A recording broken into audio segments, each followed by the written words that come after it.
Yes, welcome back to Football Heritage TV. Good morning, good afternoon, good evening, wherever you are in the world, whoever you support. Let's talk some football. And I was sitting there earlier today and I thought to myself, who can we have a late night chat with? Who's feeling that pain and that suffering as much as I am, as much as the Spurs fans are? I know. Let's get a Newcastle United fan. Steve, long time no see. I know you're working hard these days. So how are you, my friend? And welcome back. Yeah, no, it's good to catch up, bro. Long overdue, but we both kind of need to rant about our Premier League clubs being very incompetent. Maybe the nicest way to put both transfer windows and handlings off the pitch and broken promises and whatnot. So it's quite fitting, man. But thanks for having me on. Like always, it's a pleasure, and it's also a pleasure to see all the lovely people in the chat. Y'all are good to me. And you're good. Always, man. Always. Listen, I'll tell you what I find really funny, Steve. Whenever I finish a show, and I always leave it about an hour before I have a look at some of the comments that have come in, like after the show, and the number of comments that are like, "Oh my God, you're so negative, and you don't say anything positive about your club, and try telling us what's good." And I sit there and I think, are these people watching the same window as me? Like, you know what I mean? Like, am I meant to bounce onto this stream and be like, oh my God, Spurs, we're going to finish second.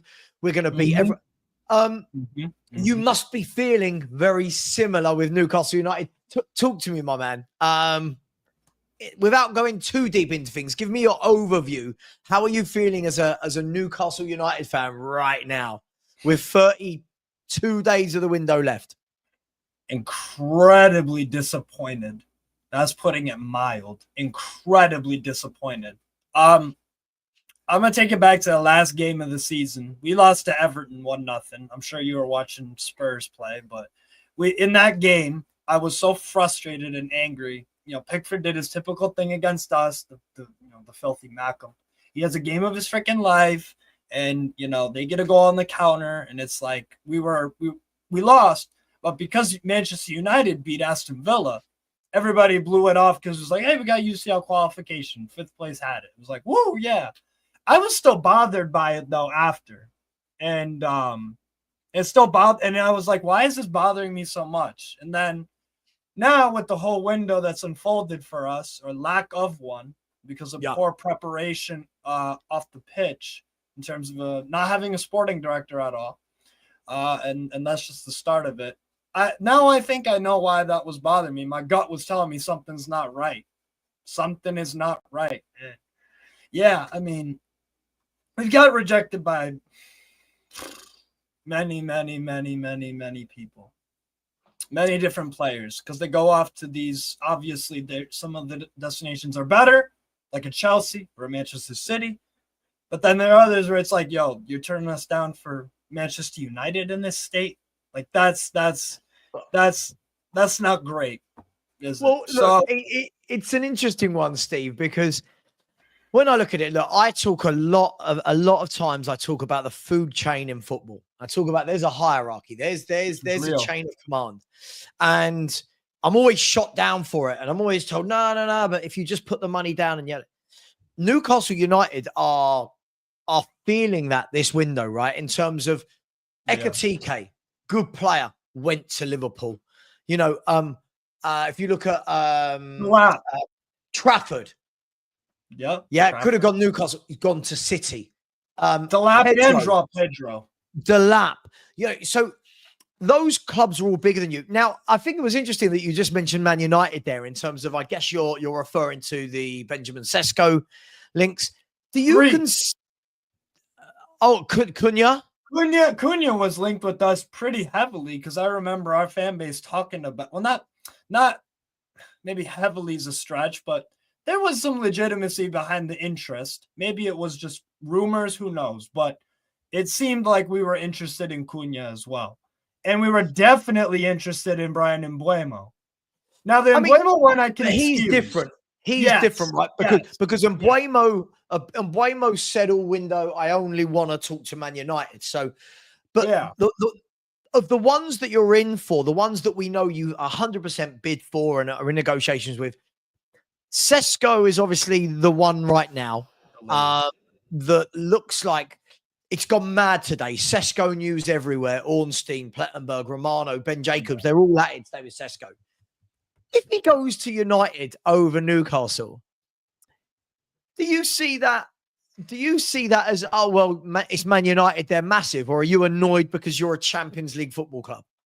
That's definitely a part of it, that Man United still has a certain cachet. It still has a certain ring to it. It's still, they can still offer higher wages and all that. But at the end of the day, losing out to Man United in this state is discouraging, of course. But what's more discouraging is not even that. It's the fact that we can't even get deals over the line. If you're a bad negotiator, just like how if you're a good-looking guy, good-looking girl, but you can't get with people because you're not good socially, you don't know how to get guys, you don't know how to get girls. It doesn't really matter who you're trying to target. If you're bad at socializing with people, you're not going to get girls, you're not going to get guys. So similar to negotiation, it's a skill. Some are better at it than others.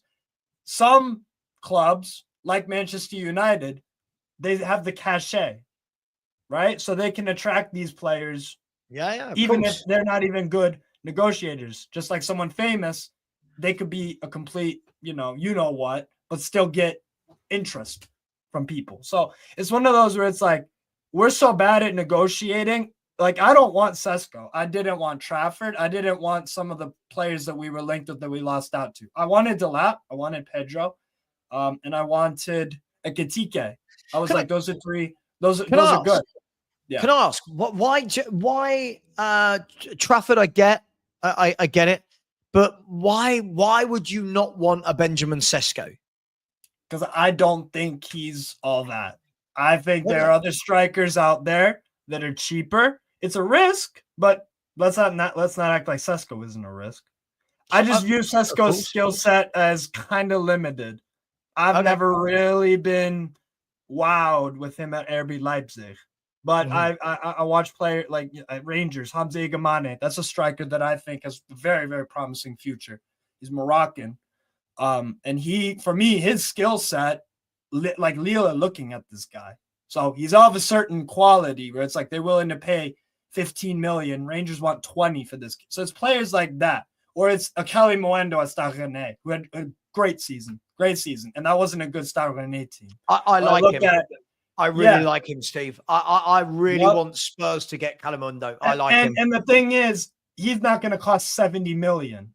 He'd be 30, maybe 40.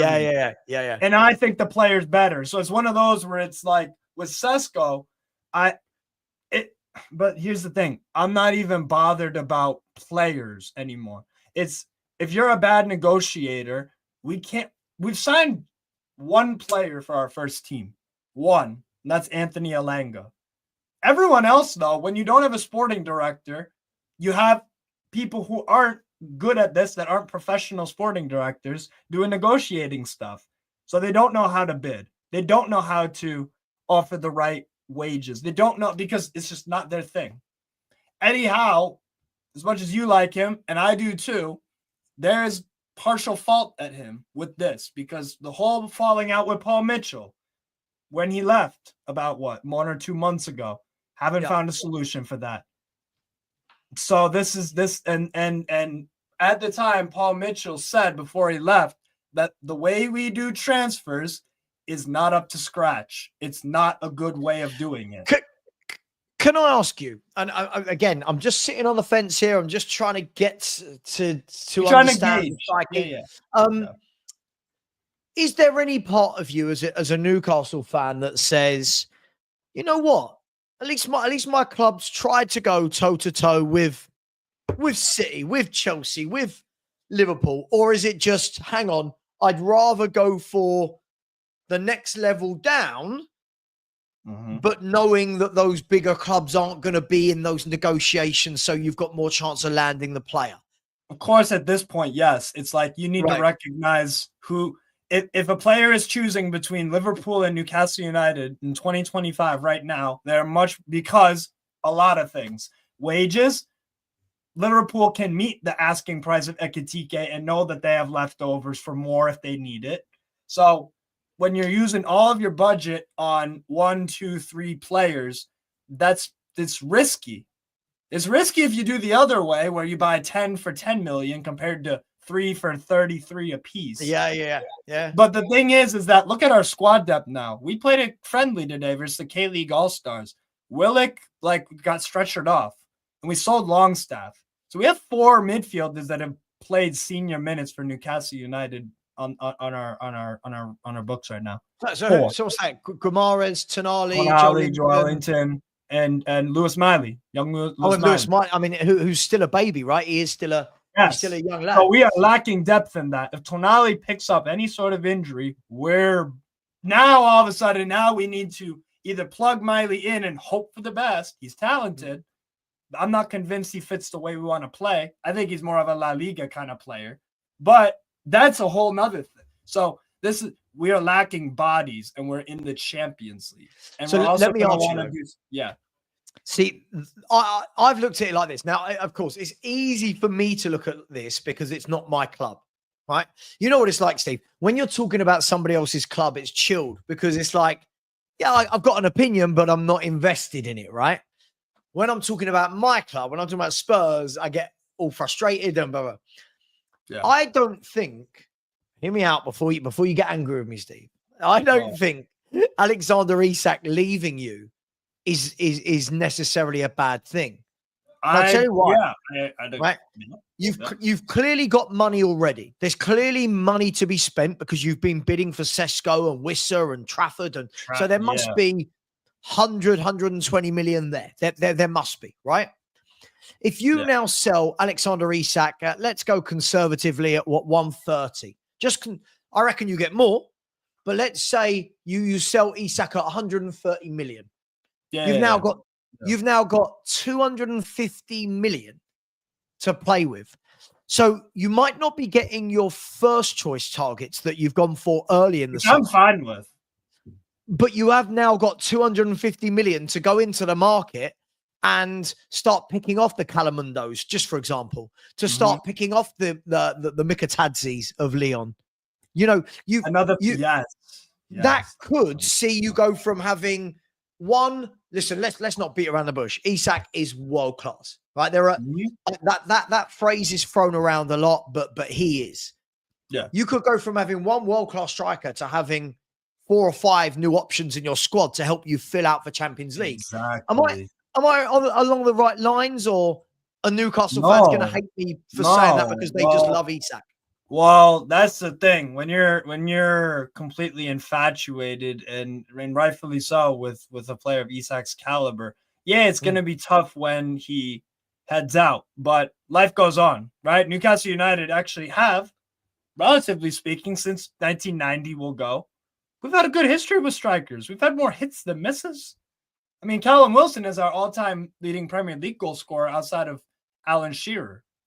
So, we've had good strikers. Andy Cole. We've had Wilson, Shearer. Even, I'm thinking of the Nigerian guy that we had early 2000s. Emiobi. He was decent. Andy Carroll, when he was with us the first time before he sold into Liverpool, banged in goals for fun, albeit it was a championship. So we don't have a terrible track record with strikers. I'm not worried about finding the next one. Keyword, I'm not. What I'm worried about is they're going to just go for the big name or the whatever because we don't have a sporting director. Paul Mitchell was looking at Mikitadze, Akliush. He was looking at guys outside of England because he recognized, and he always has throughout his career, that there's value outside of the country you are working in. He did that at Monaco, where he recruited some French Ligue 1 players, but he also looked abroad. He also looked at with Lille. He got Burak Yilmaz, who was a big part of the title-winning team not too long ago, from Turkey. Jonathan David was from Belgium. He recognizes that there's untapped value, and because he trusts himself in his scouts' evaluation of players, that there'll be more hits than misses. It's calculated risk. When you have Eddie Howe and Andy Howe, that's not their thing. Eddie Howe's a coach of a football team. That's what his profession is. That's what we pay him to do. But since he wanted more say in the transfers and fell out with Mitchell, now it's like, okay, you got what you wanted, but at what cost? So he wanted Elanga. He wanted Elanga. So hang on. So Paul Mitchell announces he's leaving. Obviously, we know Paul Mitchell well. We miss Paul Mitchell. Paul Mitchell, if you're watching this, I'm sure you're not. Please come back to Tottenham Hotspur because our director of football is come back to my club too. Yeah. Atrocious. Yeah. Right. So Paul Mitchell announces he's leaving. I believe there was a 3-month period in which he had to announce he was. How comes you have not brought in a director of football to replace him? And who is? That's a great question. Who is conducting your transfers then? It's Eddie Howe and it's what's his freaking name? It's our chairman, essentially. Like also, so people who aren't sporting directors. Long story short, so the people who don't know the tricks of the trades and all, and and that don't have an extensive database of players that they've scouted already. Eddie Howe is worried about his squad right now. He knows.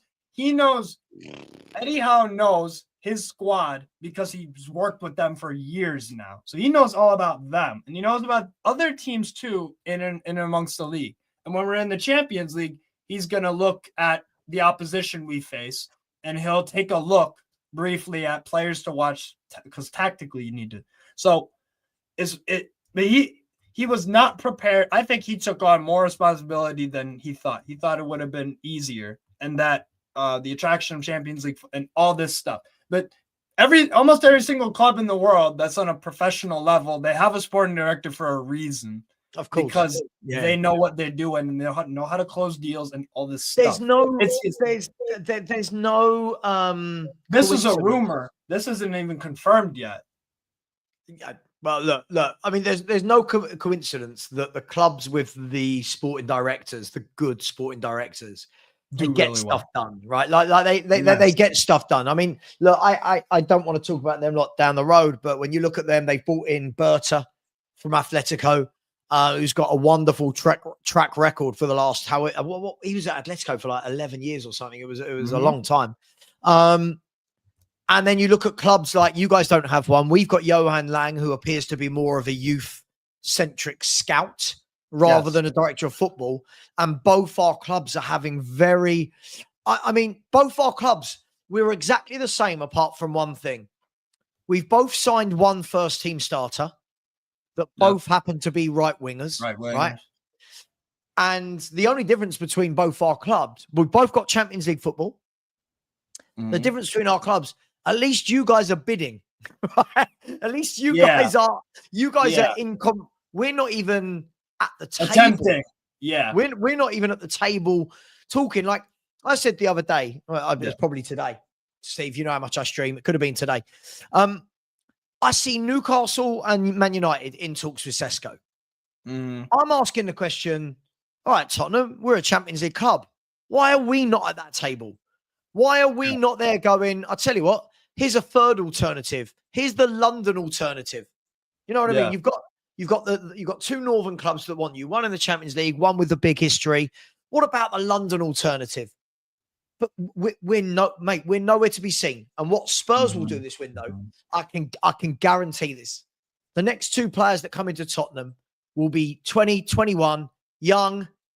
They'll be good footballers, but it will be more young players like El Khanous, right? Like El Khanous of Leicester, who's a good footballer, but are young again. And what our fans will do is we'll go, oh, this is great. This is amazing. He's superb. This is how he fixes the club. And then when it doesn't go right on the pitch, everyone will start going, oh my God, we didn't back the manager. That's Spurs. What are you going to end up with? Who are you? What sort of caliber are you going to end up with? Wissa? We just signed Aaron Ramsdale. We signed. No, you don't want him. Look at that smile on your face. You don't mean a damn word of what you just said. He's a good keeper. He's a good keeper.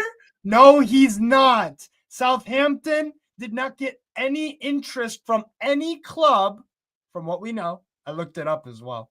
From this, But is he coming in to be your number one? Nobody wanted. Southampton weren't like, oh my God, we cannot let this guy go. He's off in the medical. Hang on, Steve. Is he coming in to be your number one? I don't know. Because what's happened to Pope?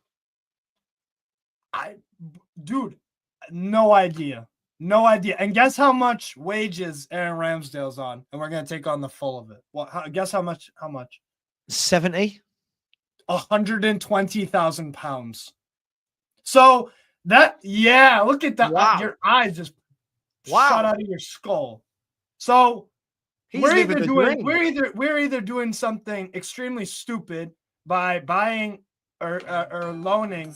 We're loaning a player, a goalkeeper that is on 120 grand that isn't going to play over Pope, or we're bringing in a goalkeeper on 120 grand a week that is not as good as Pope.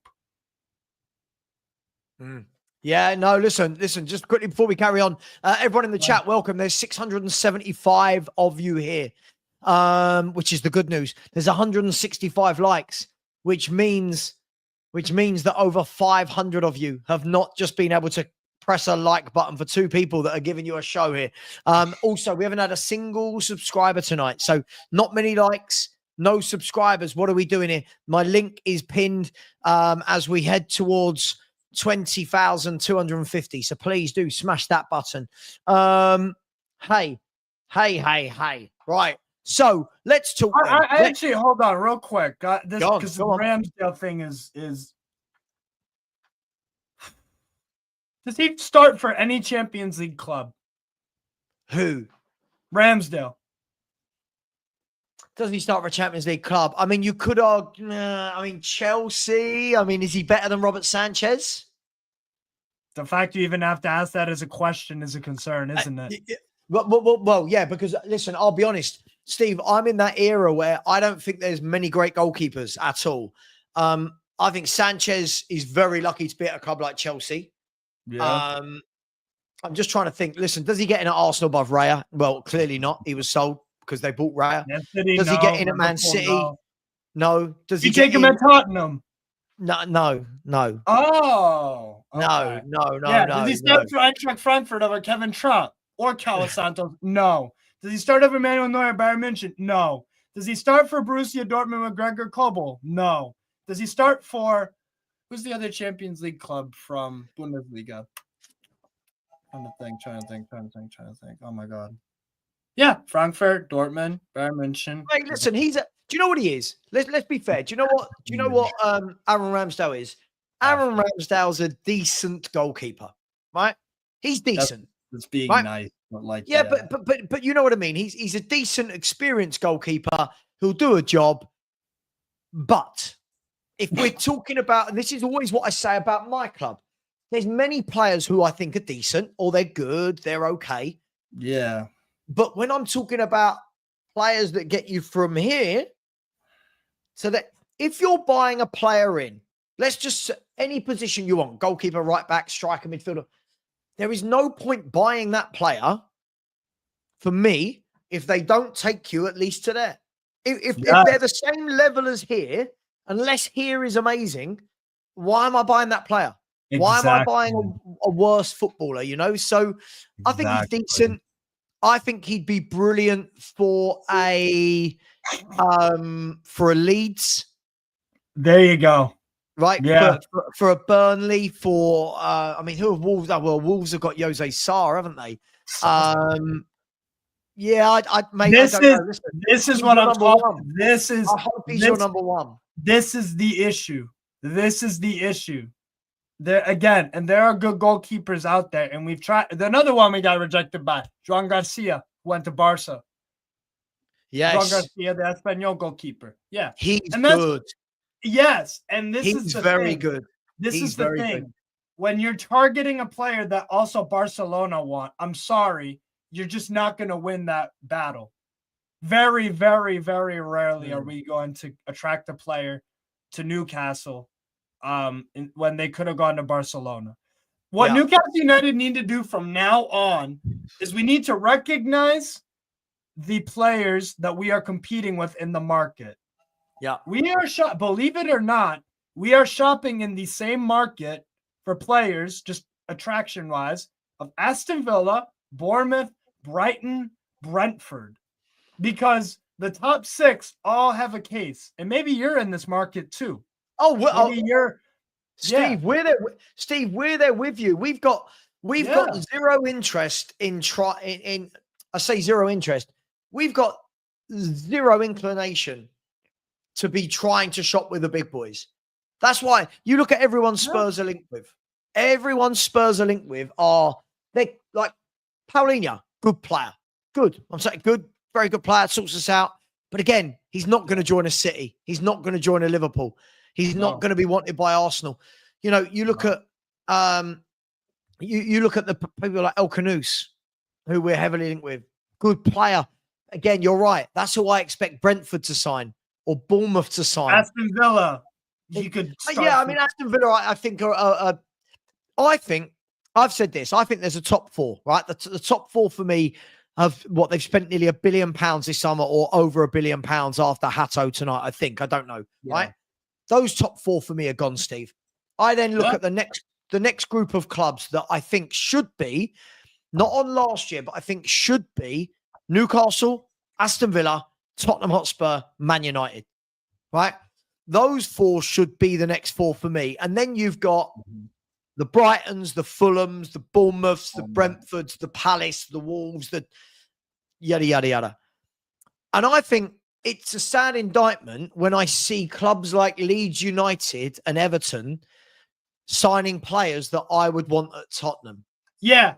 Prime example with Leeds. They tried to get Igor Paixão, the Feyenoord winger, the Brazilian. He's a wonderful finisher. He's gone to Marseille, right? Yeah. He's gone to Marseille. Yeah. So that's the thing. You could argue he could challenge Gordon and Barnes for that left wing spot at my club, and I think he starts for you immediately. Do you know what? When I saw that Leeds were after him, I know they didn't get him. I remember sitting there thinking they talked about like 30 million euros. And I'm sitting there, you know, when you're like shaking, going, Daniel Levy, this guy is better than any left winger we've got. Yes. Another one, Malik Fofana. Yeah. Malik Fofana right now is deciding whether or not he wants to join Everton, but Romano said he wants Champions League. And again, I'm sitting there going, that's why he's linked with Marseille as well. Go and get him. Hell of a controversial move. Oof. Go and I'm like, Spurs, go and get him. And these aren't even expensive signings. These aren't 70, 80 million pound players. These are 30, 40 million euro players that will be on, I don't know what, 80 grand a week? Maybe. I don't know, 90 grand. Paixão at Feyenoord, I would guess 15, 20, 25, maybe a little more. They bought him straight from Brazil. Yeah. So it's not like they're giving him 100 grand. Like, they're just smart like that. And this is the thing, man. It's like, you need to shop in that kind of market. I would rather buy a Paixão than an Elanga, for example. I genuinely would. I know it's not position. I'm just talking about player for player. Who do I think more about their game? I think it's Paixão. Same thing with like an Igamane or a Sesko or Pavlidis. Pavlidis is my choice to replace Isak from Benfica. I tell you what, Pavlidis, not because he's Greek like me, even though we're different parts of the Greek world, by the way. Yeah. He's Greece, I'm Cyprus, I'm London, but you know what I mean. Pavlidis, this is an out-and-out goal scorer. Yeah. This is I like this guy. I like this guy. I really do. Two-footed, bro. But it goes to show there are players all over Europe. If people want to scout, there are good players everywhere, but everyone seems to be everyone we seem to be linked with seems to be in the UK.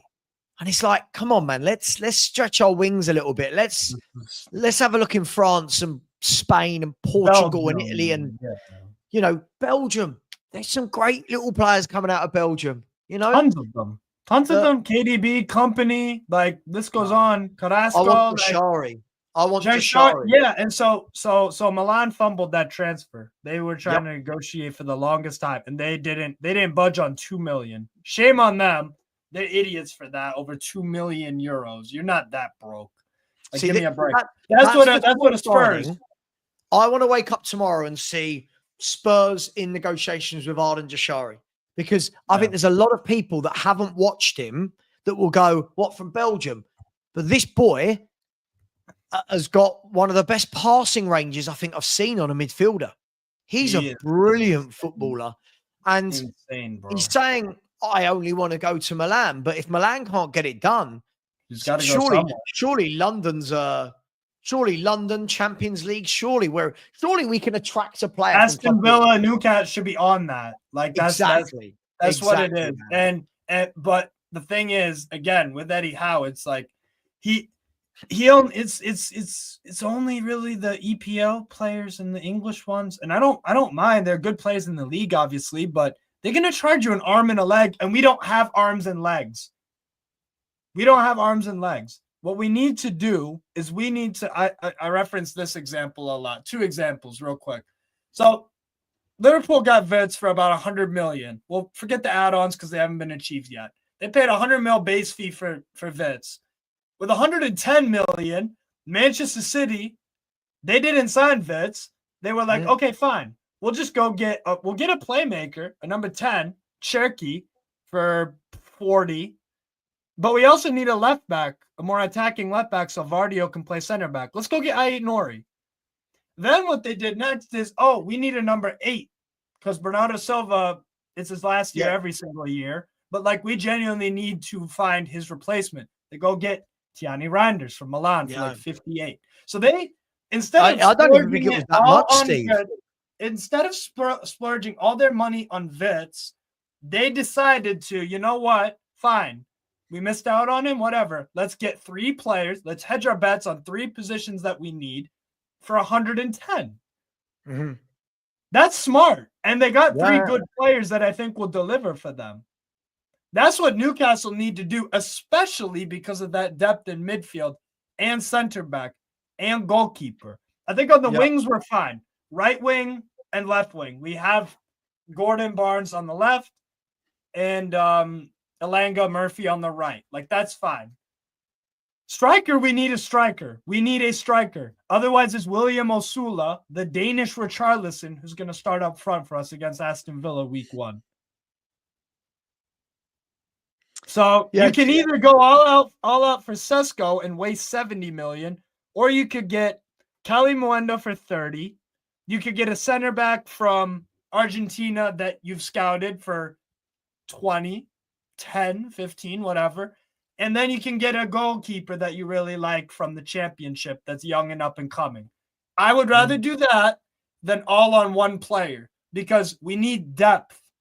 I'm looking at it now. Steve, I'm looking at it now. And so, I mean, Tijani Reinders was 55 million euros. So what's that, like 48 million pounds, 47 million, 36 million euros for Ait Nuri, 36 million euros for Cherky. And you look at that and you go, yeah, that's sensible, right? Like that, like 3 talented players for the price that you could have but spent all on one for Wits. Agreed. But Liverpool can afford to do that. Liverpool can afford to do that because they only really needed fixing in one place in their starting 11, you would say, which is a better attacking midfielder than a Szoboszlai. So they could go all out on that one thing. Newcastle, that's not the case. If we want to get Champions League football, you need to get squads that are on par with the top 4 that we finished behind in the first place. So it wasn't like this is some surprise. Yeah, no, of course. Listen, I think they've done some sensible stuff. I still think they're going to do some more bits, but we'll see. By the way, I think Rangers tonight went through.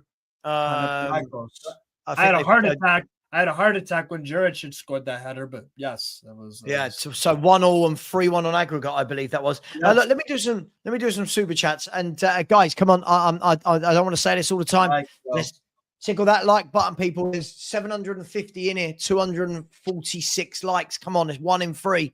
Let's get that up. Let's start with this.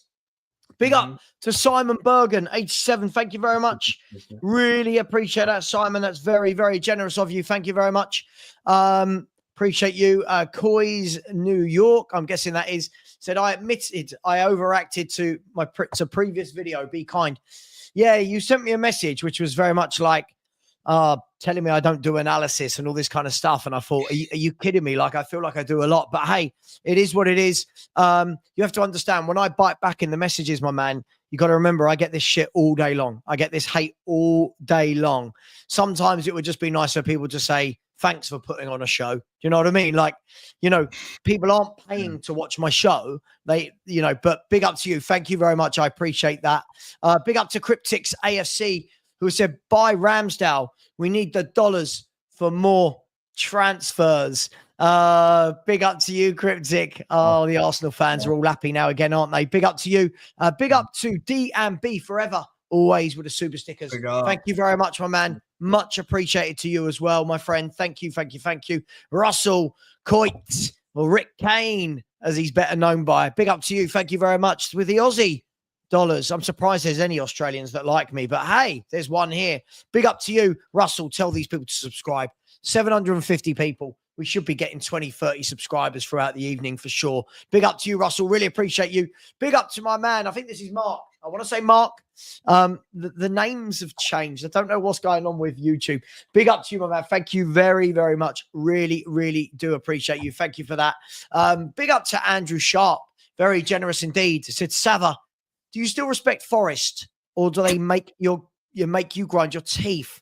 I think they did what they had to do. Respect to your content. It is great and balanced.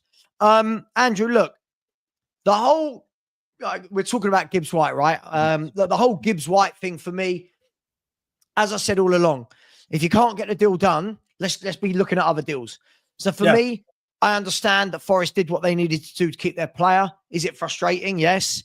But hey, it's the sort of thing that we all want our own chairmans to do, or chairwomen. Stand up for your club and battle tooth and nail, and then guess what? They gave him an improved contract and everything. Boom. There you go. Just like that. So no, they don't make my teeth grind, but your owner's certainly rubbing people up the wrong way. But hey, thank you very much, Andrew. It's only a good thing, by the way. That is a good that is a good thing, because nobody cares about the crappy owners doing that. No, that's true. That's true. Very true. Big up to my man Connor Levynomics. He said, Savva, would love Steve's take on my view about Newcastle. Steve, do you think Newcastle have cut their nose off to spite their face by being so worried about sticking to the FFP rules because of sports washing? That's a good theory, and I think that's definitely more than possible. I think that's part of it potentially, because we could do a Nottingham Forest and just overspend and take the point deduction.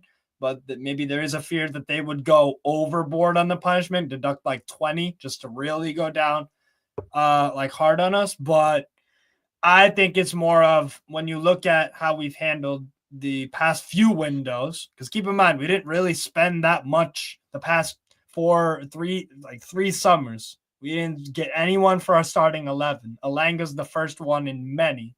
And it's the first right winger we've signed that's made an appearance for us since we signed Almiron from Atlanta United in 2019. So we went 6 years without signing a first team right winger.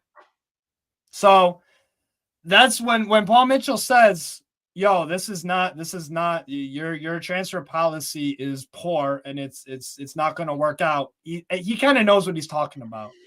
So it's one of those where it's like, yeah, we fumbled that and we're facing the consequence of poorly preparing for the summer. So it's one of those. The last thing I did want to touch on is, like, I'll give people an example of the kind of players I want Newcastle to start targeting from now on. I want us to go. All right. So I use this example because especially it's non-Premier League and it's a player that everyone is raving and rightfully so about, is William Pacho at Paris Saint-Germain. Do you think he would do good in the Premier League if he joined Man City, Liverpool, Arsenal? Do you think he would do well? Yeah. He's a top-of-the-line center back, right? Cool. So 3 previous clubs he's been at. He was sold. He started his career at Independiente del Valle in Ecuador. He done, I think, a year there. Was brilliant. Royal Antwerp bought him. And then he did brilliant there. And so Eintracht Frankfurt bought him for about $4 million. Frankfurt then sold him on after a year for 40 million.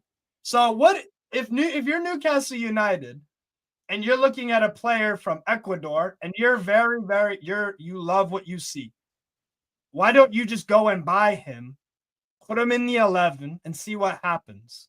That's what it is. Because, or you can go to Belgium and get the hot Jaishari.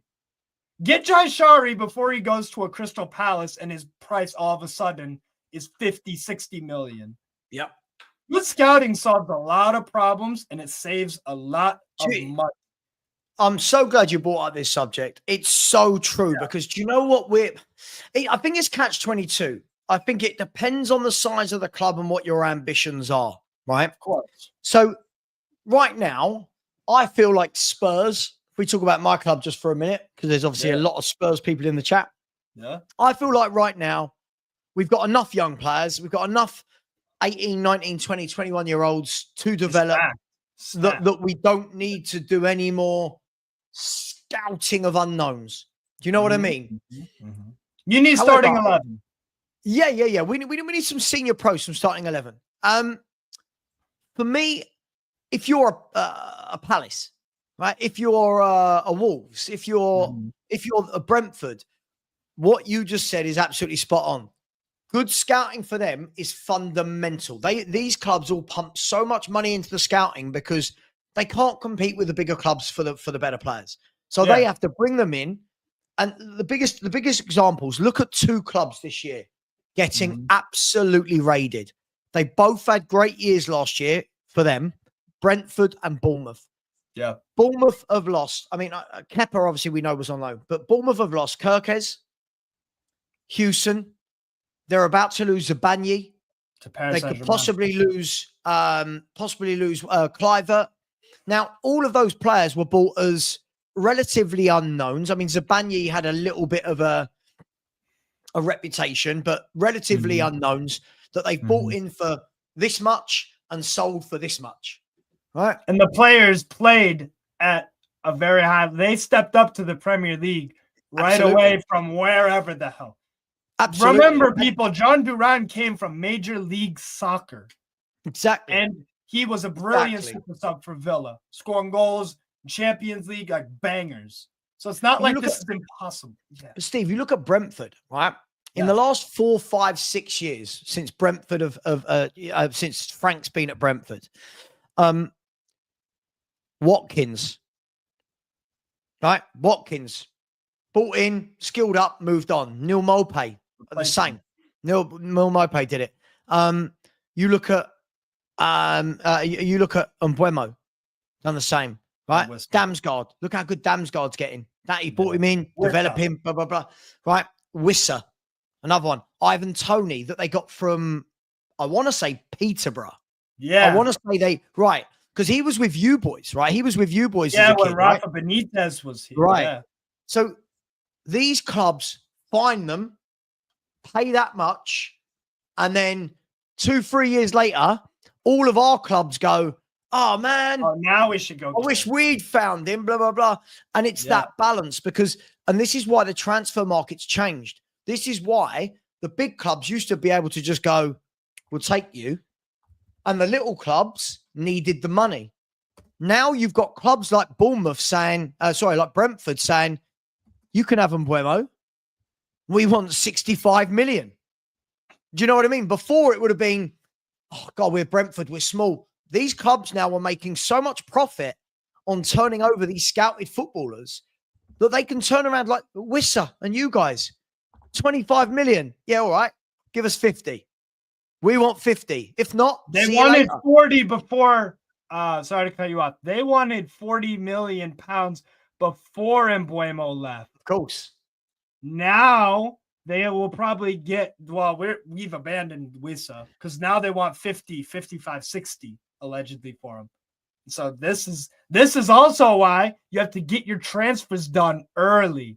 You get time to not get extortionately priced out of a move. Yeah. And the player, the club that you're getting the player from, they have plenty of time to replace them.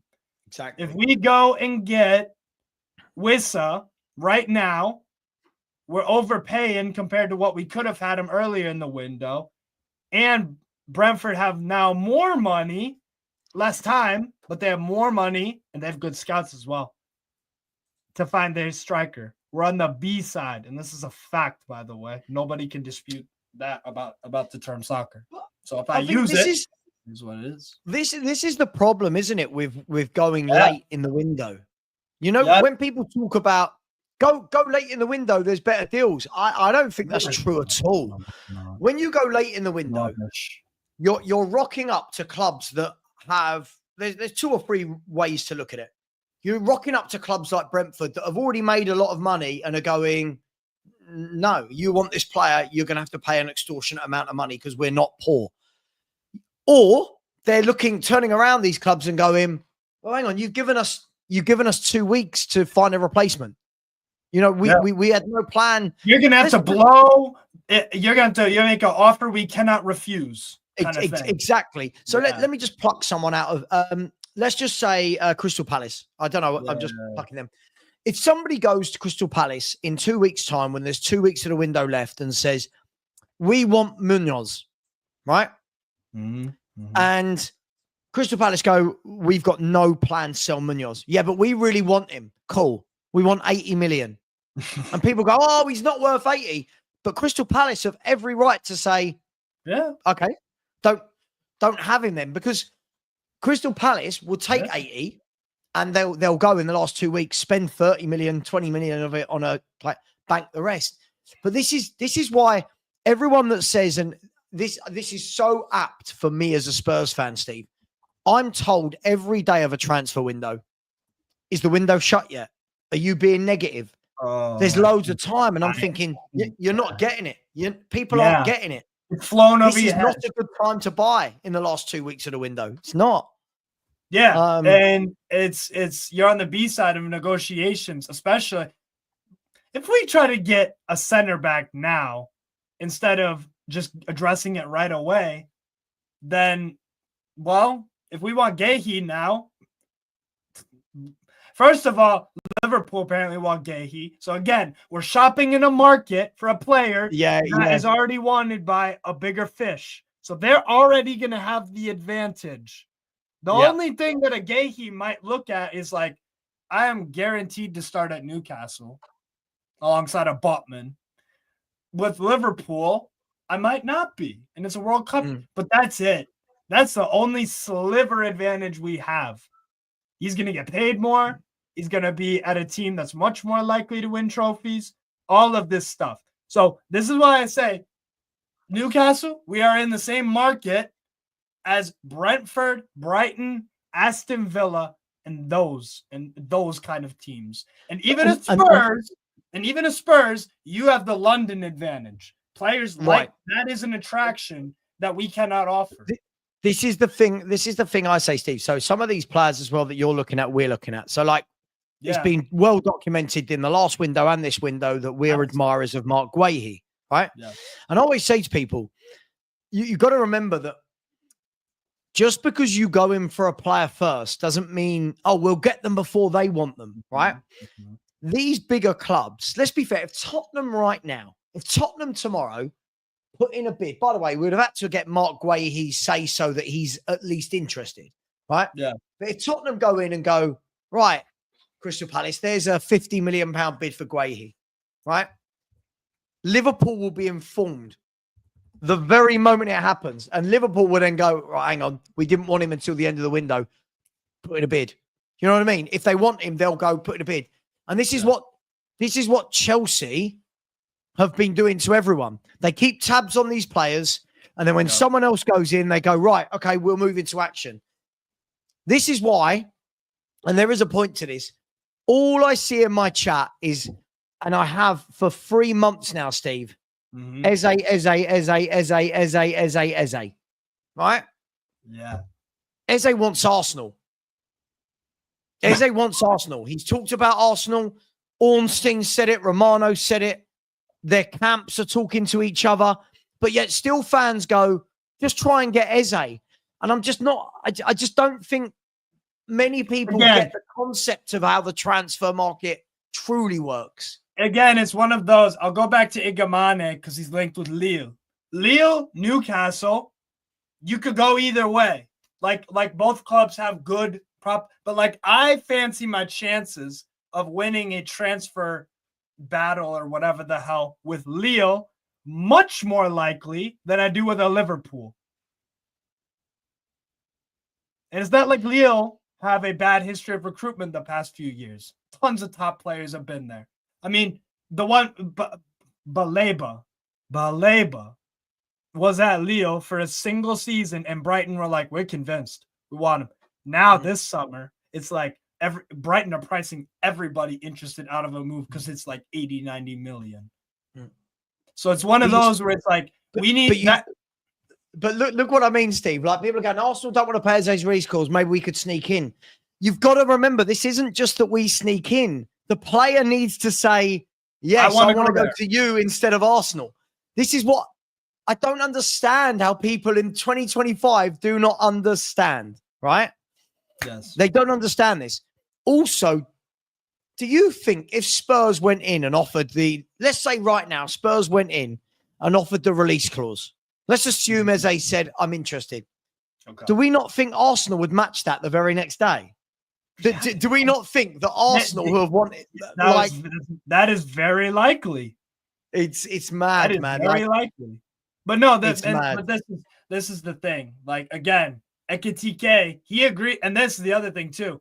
You can agree personal terms with the player, but as soon as a bigger fish comes around, they'll agree personal terms with them. Because they're like, oh, well, I kind of committed to you, but like, you want me now? Okay, sorry. I'm committing to them now because their personal terms are even better. Yeah. They're a better team. And I think this is the key thing, right? Too many times people see things like personal terms agreed and they think that means the deal is done. Yeah? Far from it. Too many times you see things like the player's interested. Cool. But the player might have told 5 clubs he's interested in them. Now, let's be fair, right? Ekitike would have said, I'm interested in Newcastle. Yeah, of course I'm interested. Yeah. I'm also interested in Liverpool. And let's be fair, if Liverpool come in for me, I'm going to go there. So, it is what it is. I don't have his number. Oh, okay. Fair. Hang on. Do I? What did you mean now or just in general? Yeah. If you scroll up Deluded Gunner was just here. Big up DG, by the way. Go and check out his channel. He's real. Sorry, I'm not. If you scroll up in the comments, you'll see. Where is he? Where's my man Deluded? Like, check out like 1740.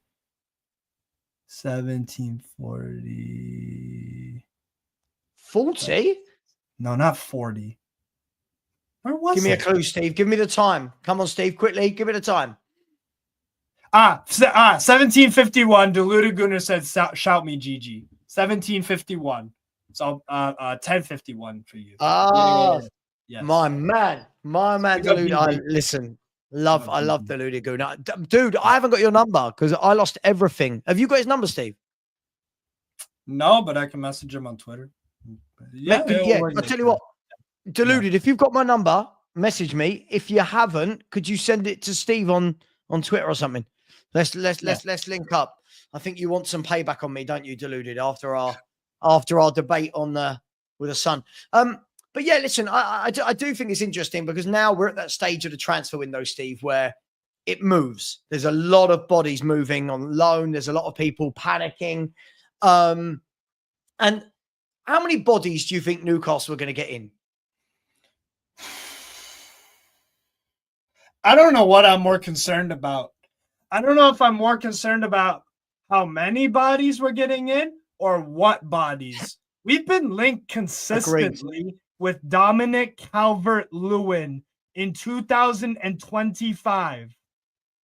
If that is a serious option we are considering for any reason, 3rd choice, 4th choice, 5th choice, 7th choice striker, it's not acceptable under any circumstance for a Champions League club to have Dominic Calvert-Lewin on their squad. That is just that is fool. Everton are rubbish, and they let him go, and they were like, So I would much rather go to the Segunda División and pick up a striker that's young and promising and start him up front over a Dominic Calvert-Lewin. I'd rather go to MLS. I'd rather go to Belgium. I'd rather go to France. That is not a solution to no striker problem. In fact, it makes it worse because he's on a free, so he'll get big wages that we weren't willing to give Isak, which is that is even more irritating because that's the whole Isak thing. It's like we can't pay his wages, but we can give Aaron Ramsdale 120 grand a week.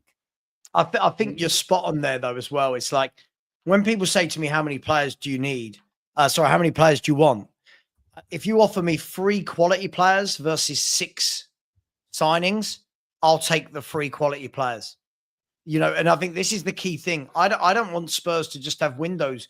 I've said this for years. We keep having these summer windows, right, where we sign 6, 7 players. I'd swap that for 3 first-team starters that push some of the current first team into squad players and push some of those squad players into players that leave. By the way, the chat, if you've got any messages, get them in. We are wrapping up in about 5, 6, 7 minutes. So please get any messages in. I'll tell you what, let's see if we can tell me the craziest football take you've seen this week on YouTube. Tell me the craziest football take you've seen on YouTube, and I'll read out some funny ones, and we will wrap up in the next 5 or 6 minutes because I've got a long day tomorrow, starting at 10:30 a.m. That will turn into a watch along for Tottenham versus Arsenal. So let me know your worst take you've seen. Mine has got to be, is it Christian, the Arsenal fan? Do you know Christian? I think he goes on with like Lee Gunner and Dan Potts. What did he say? He said that he thinks Liverpool will finish 4th. 4th. And I'm like, I'm looking at that team going, if they finish 4th, Slot needs to get sacked immediately. I wonder where he picked Liverpool to finish Slot's first year. I'd be very curious. I'm sure it was, second, or he probably picked them to finish like 7th or something. There's no Klopp. There's no wow. 4th. Mad, isn't it? 4th. Like, I know crazy things happen, like what happened with Man City last year. They would have to have an injury crisis. They would have to have like some. Listen, listen. They've got to be favourites for the title. Yes, them or City. I think if they get Isak, it absolutely puts it 100% into their favour. Yeah. But it goes down there with me with it goes up there for me with the old Rory Jennings Haaland prediction where he said he'll be a flop in the Premier League, and then he banged in like 35 Premier League goals in his first season or whatever it was, and it's mad, isn't it? It's absolutely mad. I don't pay attention to nonsense, to be honest, but I mean, people have told me that like the strikers that I like, they're not Prem proven. That's the basic one that gets me all the time. What's been irritating me the most out of anything is that since the whole Isak to Liverpool thing has blown up, it's effing Chelsea fans. Do you want Nico Jackson? Nico Jackson's a great replacement for Isak. We'll sell it to you. Only 70 million pounds for Nico Jackson. Oh, hey Steve, Isak's leaving. Do you want Nico Jackson? Do you want Nico Jackson? It's like seagulls flying over. Call, Jackson. It's like, shut up. I'm sick of hearing about it. Shut the actual. By the way, just quickly, Fabrizio Romano has just posted that Nottingham Forest have made contact with Juventus for Douglas Luiz on loan. That's a good sign. So Nottingham Forest moving bigger than Tottenham, who are in the Champions League. How embarrassing is this? I'm not surprised though. Who would you rather have as an owner? Marinakis or Enoch? There's one choice for me. Mate, honestly, they've just gotten Doy, they've kept Gibbs White, and now they're going in for Douglas Luiz. Oh, honestly, Tottenham, as the title of the show said, and I didn't go too deep with it, Spurs should be ashamed. We should be utterly utterly ashamed that we're a Champions League. The fact that we're a Champions League football club, I think, is embarrassing. Yeah, and both of our clubs are just it's Winter Surfer. Yeah, Jackson B Magpie. Like, all right, man. Who said that? Yeah. Oh, is that Andrew? Andrew, yes. Yeah. I love Andrew. Andrew makes me laugh. I do too, but like that is it drives me actually nuts. And the thing is, we're stupid enough to do that. I don't rate the guy. I don't think he's that good. I don't even want him as a backup. Like, again, it's one of those where if I suggest a player who's obscure that I would plug, it's like, oh, he's not good enough. He's not. I've never heard of him, but I know about him. And it's just like, dude, I watch football. I'm a good analyst. I know what I'm talking about. If you don't like my suggestion or don't know, just say it instead of acting like you know about Igamane or whatever. Just please. But yes, as Surfer said, like and subscribe, people. Like and subscribe. Romano has said discussions ongoing with more clubs also keen on Luiz from the Premier League. He's going to leave Juventus. Tottenham better be one of those clubs. How much you want to bet you won't? He wasn't one at the top of my list, but compared to what we've got, he walked straight into the team. Year 11. You know, so yeah. Oh, Steve, on that note, I'm going to go and sulk. I think I'm just. It's so poor. It's so poor. Steve, let the people know. Hang on, let me do a couple of super chats first, really quickly. No. Big up to Mark. Big up. I knew it was Mark. It's just YouTube today for some reason has gone with everybody's handle rather than their name. I don't know why they're doing that, but big up to you, Mark. Well. Yeah. Thank you for all your generosity. Really do appreciate you every day, my man. So thank you very much for that. Thank you. And big up to John. Thank you very much. Just sticking in a super sticker. That is very, very generous of you indeed. Ladies and gentlemen, big up to John. Big up to Mark. And Steve, big up to you. Tell people where can people find you? And if one of my mods, Ryan's on it. Ryan's on it. Yeah, guys, man. If we could get there's still 650 people in here. If we could get some people going over and subscribing to Steve, share the love, that would be amazing. Oh, yeah. No, yeah, definitely. I'm at 1,554 right now. So, I'll take the 1,560 soon. But nice. Yeah. Well, let's do it, people. Look, let's do it. If everyone hit that button, it won't take you away from the screen. Even if it does, we're moving on. Now, listen, I'm just going to find somebody who's live and we'll see where we can send you all. Let's see who's live. 1 second. Flawless. Sarcasm City. Let's have a look. There we go. Show more. Oh, no, customization. There we go. I always forget how to do things. It's really silly, right? Big up to you all. Is Flawless live? He was. I can't see that he's live. Let me double check. I'll tell you what I'm going to do. I'm going to send you over to Rants and Bants. I'm going to send you to Rants and Bants. When you get there, please type in Savva Raid so he knows I've sent you over. Please type in Savva Raid. Listen, Steve, thank you. Great to see you as always. We'll do this once a week if you like. We'll do one of these once a week. Yes.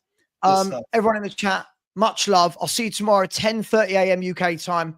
And that just leaves me to say, Spurs, you're an utter disgrace. Start signing some proper footballers. Take care, everyone. And as always, come on, you Spurs. And don't forget to say Savva Raid to Rants and Bands. Take care, everyone. Bye-bye.